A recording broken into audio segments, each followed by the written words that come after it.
U S A کے اندر by cameral legislature ہے، ایک اپر ہاؤس ہے، ایک لوور ہاؤس ہے۔ اپر ہاؤس کو سینٹ کہتے ہیں، لوور ہاؤس کو ہاؤس آف ریپرزینٹیٹیو کہتے ہیں۔ سینٹ میں امریکہ کی جو سینٹ ہے وہ بہت پاورفل ہاؤس ہے، اسے موسٹ پاورفل ہاؤس آن دا ارتھ بھی کہا جاتا ہے۔ سارے فیصلے سینٹ کرتی ہے، ممبران کی تعداد ہر ریاست میں سے 2 لی جاتی ہے، 50 ریاستیں ہیں، اس طرح 100 ممبر ہوتے ہیں اس کے، اور برابری کی بنیاد پہ یہ لیے جاتے ہیں، اسے اپر چیمبر بھی کہتے ہیں۔ اسی طرح جو لوور ہاؤس ہے اسے ہاؤس آف ریپرزینٹیٹیو کہتے ہیں۔ ہر ریاست سے آبادی کے تناسب کے حساب سے ممبرز کو لیا جائے گا۔ آبادی جس قدر بھی کم ہو، ہر ریاست سے نمائندگی کے لیے کم از کم ایک نمائندہ ضرور لیا جاتا ہے، یعنی اگر 50 ریاستیں ہیں تو ہر ریاست سے کم از کم ایک، اور یہ ٹوٹل جو ممبرشپ ہے آبادی کے اعتبار سے وہ 535 ہے۔ اسے lower chamber of the U S A کہتے ہیں۔ سوورینٹی جو ہے امریکہ میں، اس کا وہاں پہ جو کانسیپٹ ہے وہ ہے کہ وہاں کے لوگ سوورین ہیں۔ امریکہ کا آئین شروع ہوتا ہے وی دا پیپل آف امریکہ، یعنی وہاں کی جو عوام ہے وہ سوورین ہے۔ جس طرح پاکستان میں ہم کہتے ہیں کہ اقتدار اعلیٰ کا مالک اللہ تعالیٰ ہے، اسی طرح برطانیہ میں پارلیمنٹ کو جو ہے وہ سپریم سمجھا جاتا ہے۔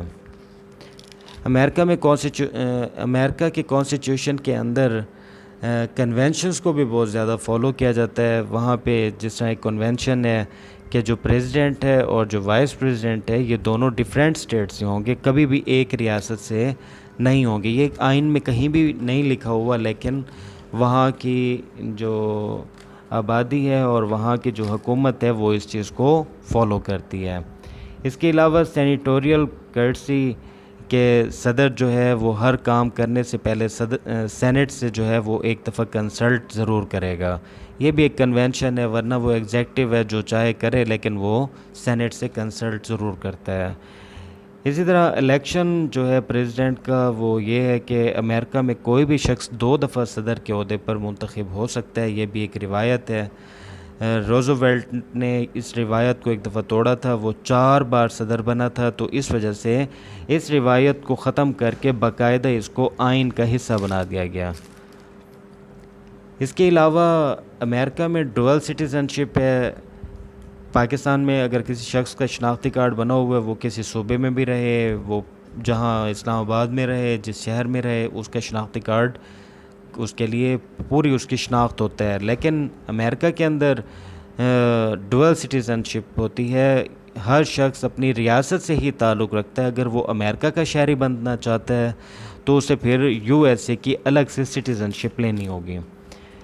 امریکہ کے اندر ڈوئل پارٹی سسٹم ہے، ایک ڈیموکریٹک ہیں اور دوسرے ریپبلکنز ہیں، 2 پارٹیز ہیں جو الیکشن لڑتی ہیں۔ اس طرح پاکستان کی طرح چربہ نہیں ہے، اگر چربہ ہو تو پھر کسی کی میجورٹی کے ساتھ حکومت بھی نہیں بنتی، پھر جب میجورٹی کے ساتھ حکومت نہیں ہوگی تو ڈیفینیٹلی پھر وہ قانون سازی نہیں کر سکیں گے۔ جو بھی حکومت بنتی ہے وہ با اختیار ہوتی ہے، اپنے سارے کام آسانی سے کر سکتی ہے، آزاد حکومت ہوتی ہے۔